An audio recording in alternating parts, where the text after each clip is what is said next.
வணக்கம். மதிமுகம் செய்திகள். இன்றைய முக்கிய நிகழ்வுகளை பார்ப்பதற்கு முன்பாக தலைப்பு செய்திகளை பார்க்கலாம். பாஜக ஆளாத மாநிலங்களில் தொடர்ந்து பல தொல்லைகளை ஏற்படுத்தி வருகிறது ஒன்றிய அரசு. முதலமைச்சர் மு.க.ஸ்டாலின் குற்றச்சாட்டு. இலங்கை முன்னாள் அதிபர் ரணில் விக்ரமசிங்கே அரசு நிதியை முறைகேடாக பயன்படுத்திய வழக்கு. ஆகஸ்ட் 26ஆம் தேதி வரை சிறையில் அடைக்க நீதிமன்றம் உத்தரவு. இந்தியாவிற்கான அமெரிக்க தூதராக செர்ஜியோ கோர் நியமனம். ட்ரம்ப் அறிவிப்பு. தனியாரிடம் இருந்து மின்சாரம் வாங்கும் திட்டத்தை கைவிட வேண்டும். நயினார் நாகேந்திரன் வலியுறுத்தல். தமிழ்நாட்டில் இன்று 9 மாவட்டங்களில் கனமழைக்கு வாய்ப்பு. வானிலை ஆய்வு மையம் தகவல். பாஜக ஆளாத மாநிலங்களில் தொடர்ந்து பல தொல்லைகளை ஒன்றிய அரசு ஏற்படுத்தி வருவதாக முதலமைச்சர் மு.க.ஸ்டாலின் குற்றம் சாட்டியுள்ளார். சென்னை கலைவாணர் அரங்கில் ஒன்றிய மாநில உறவுகள் குறித்த தேசிய கருத்தரங்கை முதலமைச்சர் மு.க.ஸ்டாலின் தொடங்கி வைத்தார். பின்னர் நிகழ்ச்சியில் உரையாற்றிய அவர், மாநில சுயாட்சி குறித்த கருத்தரங்கை மாநில அரசு சார்பில் தொடங்கி வைப்பதில் மகிழ்ச்சி அளிப்பதாக தெரிவித்தார். தொடர்ந்து பேசிய அவர், திராவிட மாடல் ஆட்சியின் 4.5 ஆண்டுகளில் பல்வேறு நெருக்கடிகளுக்கு மத்தியில் திட்டங்களை நிறைவேற்றி வருவதாக கூறினார்.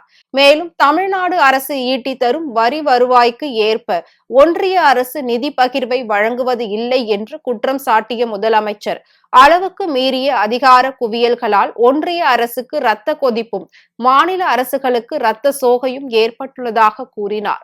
பாஜக ஆளாத மாநிலங்களில் தொடர்ந்து பல தொல்லைகளை ஒன்றிய அரசு ஏற்படுத்தி வருவதாக கூறிய முதலமைச்சர், இந்தி மொழியை திணிப்பதில் ஒன்றிய அரசு தீவிரம் காட்டி வருவதாகவும் குற்றம் சாட்டினார். தமிழ்நாட்டில் பொருளாதார வளர்ச்சியோட பயன்கள் சமூகத்தோட அனைத்து பிரிவினருக்கும் சென்றடைஞ்சிருக்கு. ஐநா மன்றத்தின் மானுட மேம்பாட்டு குறியீடுகளான தனிநபர் வருமானம், கல்வி, பொது சுகாதாரம், பெண் உரிமை, சுற்றுச்சூழல் பாதுகாப்பு போன்ற குறியீடுகள்ல இந்திய மாநிலங்களோட ஒப்பிட்டா தமிழ்நாடு பல துறைகள்ல முதன்மை மாநிலமாக தொடர்ந்து திகழ்ந்து வருது.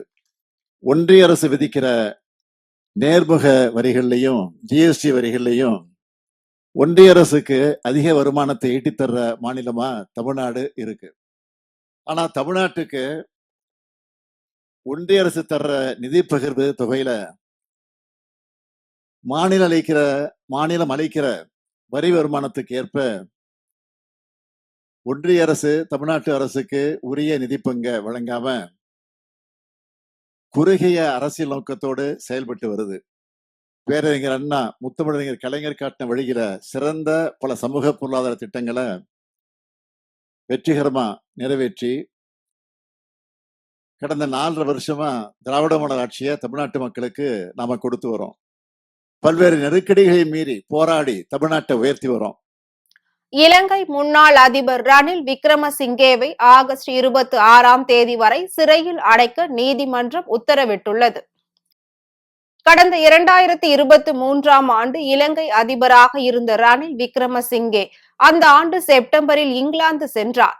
லண்டன் பல்கலைக்கழகத்தில் தனது மனைவியான பேராசிரியர் மைத்ரியின் பட்டமளிப்பு விழாவில் அவர் கலந்து கொண்டார். இந்த பயணத்திற்கான செலவுகளை அரசு நிதியில் இருந்து பயன்படுத்தியதாக ரணில் விக்ரமசிங்கே மீது குற்றச்சாட்டு எழுந்துள்ளது. அமெரிக்காவில் அரசு நிகழ்ச்சியை முடித்த பின்னர் ரணில் அங்கிருந்து இங்கிலாந்து திரும்பியுள்ளார்.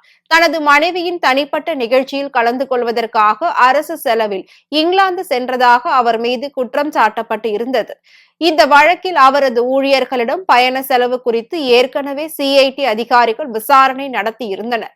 இந்நிலையில் இந்த வழக்கின் விசாரணை தொடர்பான வாக்குமூலத்தை பதிவு செய்வதற்காக ரணில் குற்றப்புலனாய்வு துறை தலைமையகத்திற்கு வரும்படி சம்மன் விடுவிக்கப்பட்டிருந்தது. அதனைத் தொடர்ந்து கடந்த வெள்ளி அன்று அங்கு வந்த முன்னாள் அதிபர் ரணில் விக்ரமசிங்கேவிடம் சிஐடி அதிகாரிகள் விசாரணை நடத்தினர். ஆனால் ரணிலின் பதில் திருப்தி அளிக்காத நிலையில் அதிகாரிகள் அவரை கைது செய்துள்ளனர். பின்னர் அவர் கொழும்புவில் உள்ள மாஜிஸ்ட்ரேட் நீதிமன்றத்தில் ஆஜர்படுத்தப்பட்டார். பின்னர் ரணில் விக்ரமசிங்கேவை ஆகஸ்ட் 26ஆம் தேதி வரை சிறையில் அடைக்க நீதிமன்றம் உத்தரவிட்டுள்ளது. இந்தியாவிற்கான அமெரிக்க தூதராக செர்ஜியோ கோரை நியமனம் செய்து ட்ரம்ப் அறிவித்துள்ளார். இந்தியாவுக்கான அமெரிக்க தூதராக பதவி வகித்தவர் எரிக் கார்ஷெட்டி. இவர் கடந்த மே 2023ஆம் ஆண்டு முதல் ஜனவரி 2025ஆம் ஆண்டு வரை பதவியில் நீடித்த நிலையில் அந்த பதவிக்கு புதிதாக ஒருவரை ட்ரம்ப் நியமித்துள்ளார். அதன்படி செர்ஜியோ கோர் என்பவரை அதிபர் ட்ரம்ப் நியமித்து உத்தரவிட்டுள்ளார். இது குறித்து ட்ரம்ப் வெளியிட்டுள்ள செய்திக்குறிப்பில், பல ஆண்டுகளாக என்னுடன் இருந்த என்னுடைய சிறந்த நண்பர் கோர் என குறிப்பிட்டுள்ளார்.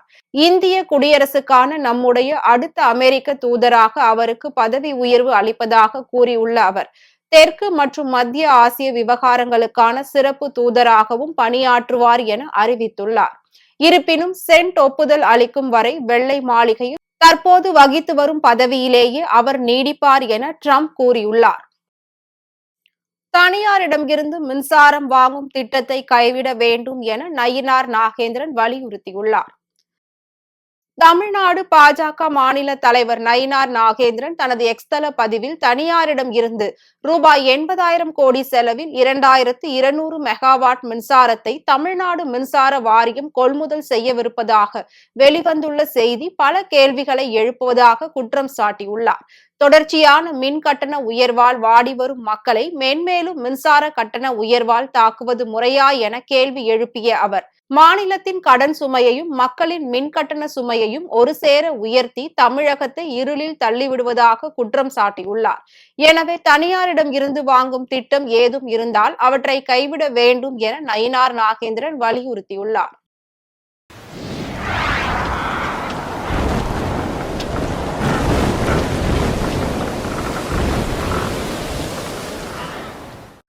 தமிழ்நாட்டில் இன்று 9 மாவட்டங்களில் கனமழைக்கு வாய்ப்புள்ளதாக வானிலை ஆய்வு மையம் தெரிவித்துள்ளது. இது தொடர்பாக வானிலை ஆய்வு மையம் வெளியிட்டுள்ள அறிக்கையில், தமிழக பகுதிகளின் மேல் ஒரு வளிமண்டல கீழடுக்கு சுழற்சி நிலவுகிறது. அதன் காரணமாக மயிலாடுதுறை, நாகை, திருவாரூர், கடலூர், தஞ்சை, புதுக்கோட்டை, சிவகங்கை, ராமநாதபுரம் மாவட்டங்களில் ஒரு சில இடங்களிலும், காரைக்கால் பகுதிகளிலும் கனமழை பெய்ய வாய்ப்புள்ளதாக தெரிவிக்கப்பட்டுள்ளது. சென்னை மற்றும் புறநகர் பகுதிகளில் வானம் ஓரளவு மேகமூட்டத்துடன் காணப்படும். நகரின் ஒரு சில இடங்களில் இடி மின்னலுடன் கூடிய மிதமான மழை பெய்ய வாய்ப்புள்ளதாக வானிலை ஆய்வு மையம் கணித்துள்ளது. மேலும் வடக்கு வங்கக்கடலின் அதே பகுதிகளில் சூறாவளி காற்று மணிக்கு 40 முதல் 50 கிலோமீட்டர் வேகத்திலும் இடையிடையே 60 கிலோமீட்டர் வேகத்திலும் வீசக்கூடும். ஆகையால் இப்பகுதிக்கு மீனவர்கள் செல்ல வேண்டாம் என்று வானிலை ஆய்வு மையம் அறிவுறுத்தியுள்ளது. திருச்செந்தூர் அருள்மிகு சுப்பிரமணிய சுவாமி திருக்கோவிலில் ஆவணி திருவிழா தேரோட்டம் கோலாகலமாக நடைபெற்றது. முருகனின் அறுபடை வீடுகளில் 2ஆம் படை வீடான திருச்செந்தூர் சுப்பிரமணிய சுவாமி திருக்கோவிலில் ஆவணி திருவிழா கடந்த 14ஆம் தேதி கொடியேற்றத்துடன் தொடங்கி நடைபெற்று வருகிறது. திருவிழா நாட்களிலும் சுவாமியும் அம்பாளும் வெவ்வேறு வாகனங்களில் வீதி உலா வந்து பக்தர்களுக்கு காட்சி அளித்தனர். திருவிழாவின் முக்கிய நிகழ்ச்சியான தேரோட்டம் இன்று காலை 7 மணிக்கு தொடங்கியது. இதனை முன்னிட்டு கோவில் நடை அதிகாலை திறக்கப்பட்டு விஸ்வரூப தரிசனம், உதய மார்த்தாண்ட அபிஷேகம் நடைபெற்றது. அதனைத் தொடர்ந்து முருகன் வள்ளி தெய்வானையுடன் எழுந்தருளிய தேர் நிலையத்தில் இருந்து புறப்பட்டு 4 ரத வீதிகளில் உலா வந்தார். இதில் பல்லாயிரக்கணக்கான பக்தர்கள் கலந்து கொண்டு அரோகரா கோஷம் எழுப்பி தேரை வடம் பிடித்து இழுத்து சுவாமி தரிசனம் செய்தனர். திருவள்ளூர் மாவட்டம் காட்டூர் அருகே கட்டுப்பாட்டை இழந்த அரசு பேருந்து தத்தைமஞ்சி ஏரிக்கரை தடுப்பு சுவற்றில் அந்தரத்தில் தொங்கியதால் பரபரப்பு ஏற்பட்டது. மீஞ்சூரில் இருந்து பொன்னேரிக்கு இன்று காலை அரசு பேருந்து ஒன்று வந்து கொண்டிருந்தது. அப்போது காட்டூர் தத்தமஞ்சி இடையே உள்ள ஏரிக்கரை பகுதியில் வந்தபோது பிரேக் ஃபெயிலியர் ஆனதால் ஓட்டுநரின் கட்டுப்பாட்டை இழந்த பேருந்து அங்கிருந்த தடுப்பின் மீது மோதி அந்தரத்தில் தொங்கியது. உடனடியாக பேருந்தில் இருந்து ஓட்டுநர், நடத்துனர் மற்றும் பயணிகள் அனைவரும் கீழே இறங்கினர். இதனால் அப்பகுதியில் பெரும் பரபரப்பு ஏற்பட்டது. திருப்பூர் செட்டிப்பாளையம் பகுதியில் பல்வேறு முன்னணி பனியன் பிராண்டுகளின் பெயரில் போலியான பனியன்கள் தயாரித்த நபர்கள் குறித்து போலீசார் விசாரணை நடத்தி வருகின்றனர். அன்னையம்பாளையம் கருப்பராயன் கோவில் வீதி பகுதியில் உள்ள ஒரு குடோனில் பல்வேறு முன்னணி பனியன் பிராண்டுகளின் பெயரில் போலியாக தயாரிக்கப்பட்ட பனியன்கள் இருப்பதாக தகவல் வெளியானது. இது தொடர்பாக அளித்த புகாரின் அடிப்படையில் வேலம்பாளையம் போலீசார் அப்பகுதியில் சோதனை நடத்தியதில் போலியாக தயாரிக்கப்பட்ட பனியன்கள் 15,000 பெட்டிகளில் அடுக்கி வைக்கப்பட்டிருப்பது தெரிய வந்தது. இதனை அடுத்து அவற்றை பறிமுதல் செய்த போலீசார் குடோனின் உரிமையாளர் மற்றும் போலியான பனியன் தயாரித்தவர்கள் குறித்து விசாரணை மேற்கொண்டு வருகின்றனர். எங்களுக்கு வந்து லக்ஸ் இண்டஸ்ட்ரீஸ் கம்பெனி லிமிடெடுங்கண்ணா, அவனஸ்லிங்கம்பாளையம்ல இருக்குது. லக்ஸ் வீனஸ்ங்கிறது எங்களோட பிராண்டு. இப்போ மார்க்கெட்டில் வந்து பார்த்தீங்கன்னா இந்த யூனிட்டில் லக்ஸ் வீனஸ்ங்கிற பேரில் டூப்ளிகேட் ரெடி பண்ணியிருக்காங்க. இது வந்து நாங்கள் மார்க்கெட்டில் கண்டுபிடிச்சி தான் இங்கே வந்துருக்கிறோம். இப்போ எங்களோட கம்பெனியோட கூட்ஸோட வேல்யூவே பார்த்தீங்கன்னா கிட்டத்தட்ட ஒரு 50 லட்ச ரூபா மதிப்புள்ளது இருக்குது. எங்களுக்கு மட்டும் இல்லாமல் வேறு பிரபல முன்னணி நிறுவனங்களோட அமுல், டிக்ஸி, டாலர் இந்த எல்லா இதுலேயுமே டூப்ளிகேட் இங்கே தயார் பண்ணிட்டு இருக்கிறாங்க. இது வந்து நாங்கள் டிரான்ஸ்போர்ட் மூலிமா எப்படி கொடுத்தாங்க எங்கே எதுன்னு பார்த்து கண்டுபிடிச்சி இங்கே வந்திருக்கிறோம். இங்கேருந்து நிறைய பாக்ஸ் பார்த்தீங்கன்னா நார்த் இந்தியா மார்க்கெட்டுக்கு போயிருக்குது. இது போலீஸில் இது விஷயமா கொஞ்சம் ஓனரும் நாங்களே கம்ப்ளைண்ட் கொடுத்துருக்கோம். இது போலீஸ் இதில் தலையிட்டு இந்த கேஸ் எடுத்து இது தக்க நடவடிக்கை எடுத்து எங்களுக்கு ஃபர்தராக இந்த மாதிரி டூப்ளிகேட் எதுவும் ரெடி பண்ண முடியாதபடி கொஞ்சம் பார்த்து பண்ணி கொடுக்கணும்னு வேண்டி கேட்டுக்கொள்கிறோம். திருப்பூர் மாவட்டம் பல்லடம் அருகே ஆண் ஓரின சேர்க்கைக்கு அழைத்து பணம் பறித்த கும்பலை போலீசார் கைது செய்தனர். பல்லடம் மாணிக்கபுரம் சாலை பகுதியில் ஆண் ஓரின சேர்க்கை செயலி மூலம் பழகிய இளைஞர்கள் கோடாங்கி பாளையம் பகுதியை சேர்ந்த இளைஞர் ஒருவரை காட்டு பகுதிக்கு வரவழைத்துள்ளனர். அப்போது அவரிடம் இருந்த 92,000 ரூபாய் பணத்தை ஜிபே மூலம் பறித்துவிட்டு அங்கிருந்து அடித்து துரத்தி உள்ளனர். இதனை அடுத்து பாதிக்கப்பட்ட நபர் அளித்த புகாரின் அடிப்படையில் சபரிராஜன், நவீன், சந்திரபிரகாஷ், டேனியல் ஆகிய 4 இளைஞர்களை கைது செய்து சிறையில் அடைத்தனர். தூத்துக்குடி மாவட்டம் கோவில்பட்டியில் 2 வீலர் ஒர்க் ஷாப்பில் திடீரென தீ விபத்து ஏற்பட்டுள்ளது. கோவில்பட்டி பார்க் ரோடு பகுதியில் கதிர்வேல் நகரை சேர்ந்த மாரிராஜ் என்பவர் 2 வீலர் ஒர்க் ஷாப் நடத்தி வருகிறார். இந்நிலையில் அங்கு நிறுத்தி வைக்கப்பட்டிருந்த இருசக்கர வாகனங்களில் திடீரென தீப்பற்றி எரிய தொடங்கியுள்ளது. இது குறித்து அளித்த தகவலின் பேரில் சம்பவ இடத்திற்கு வந்த கோவில்பட்டி தீயணைப்பு துறையினர் தீயை கட்டுக்குள் கொண்டு வந்தனர். இதில் 2 இருசக்கர வாகனங்கள் முற்றிலுமாக எரிந்து சேதமடைந்தது. தொடர்ந்து தீ விபத்திற்கான காரணம் குறித்து மேற்கு காவல் நிலைய போலீசார் விசாரணை மேற்கொண்டு வருகின்றனர். கோவை மாவட்டம் ராமநாதபுரம் பகுதியில் உள்ள தனியார் மேல்நிலைப் பள்ளியில் வருடாந்திர விளையாட்டுப் போட்டி நடைபெற்றது. ராமநாதபுரம் பகுதியில் செயல்பட்டு வரும் தனியார் மேல்நிலைப் பள்ளி வளாகத்தில் வருடாந்திர விளையாட்டுப் போட்டிகள் நடைபெற்றது.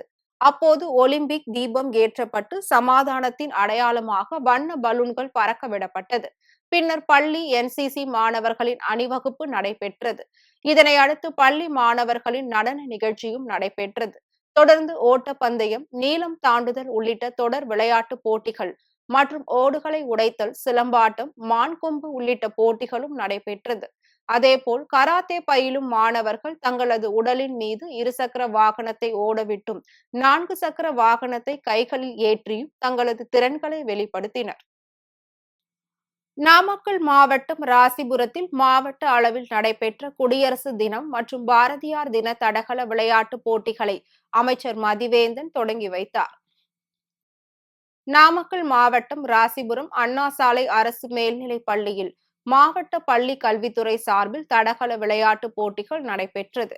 இப்போட்டிகளை ஆதி திராவிட நலத்துறை அமைச்சர் மதிவேந்தன், மாவட்ட ஆட்சியர் துர்காமூர்த்தி ஆகியோர் தொடங்கி வைத்தனர். முன்னதாக வீராங்கனைகளின் அணிவகுப்பை பார்வையிட்டனர்.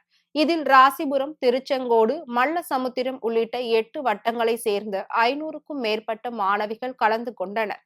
இப்போட்டியானது 2 நாட்கள் நடைபெற உள்ளது. காசா நகரம் முற்றிலும் அழிக்கப்படும் என இஸ்ரேல் ராணுவ அமைச்சர் எச்சரிக்கை விடுத்துள்ளார். இஸ்ரேல் காசா இடையேயான போர் 22 மாதங்களாக நடைபெற்று வரும் நிலையில் இதுவரை 63,000 பாலஸ்தீனியர்கள் உயிரிழந்துள்ளனர்.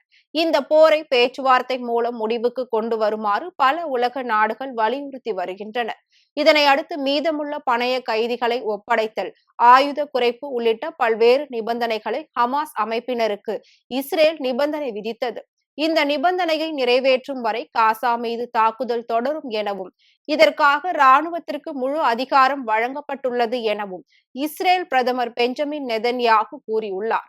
இந்நிலையில் இஸ்ரேலின் நிபந்தனையை ஏற்கவில்லை எனில் காசா நகரம் முற்றிலும் அழிக்கப்படும் என ராணுவ அமைச்சர் காட்ஸ் எச்சரிக்கை விடுத்துள்ளார். மீண்டும் தலைப்பு செய்திகள். பாஜக ஆளாத மாநிலங்களில் தொடர்ந்து பல தொல்லைகளை ஏற்படுத்தி வருகிறது ஒன்றிய அரசு. முதலமைச்சர் மு.க. ஸ்டாலின் குற்றச்சாட்டு. இலங்கை முன்னாள் அதிபர் ரணில் விக்ரமசிங்கே அரசு நிதியை முறைகேடாக பயன்படுத்திய வழக்கு ஆகஸ்ட் 26ஆம் தேதி வரை சிறையில் அடைக்க நீதிமன்றம் உத்தரவு. இந்தியாவிற்கான அமெரிக்க தூதராக செர்ஜியோ கோர் நியமனம், ட்ரம்ப் அறிவிப்பு. தனியாரிடம் இருந்து மின்சாரம் வாங்கும் திட்டத்தை கைவிட வேண்டும், நயினார் நாகேந்திரன் வலியுறுத்தல். தமிழ்நாட்டில் இன்று 9 மாவட்டங்களில் கனமழைக்கு வாய்ப்பு, வானிலை ஆய்வு மையம் தகவல். இத்துடன் செய்திகள் நிறைவடைந்தன. மீண்டும் செய்திகள் இரவு 8 மணிக்கு. மேலும் செய்திகளை தெரிந்து கொள்ள மதிமுகம் பிரைம் யூடியூப் தளத்தில் இணைந்திருங்கள்.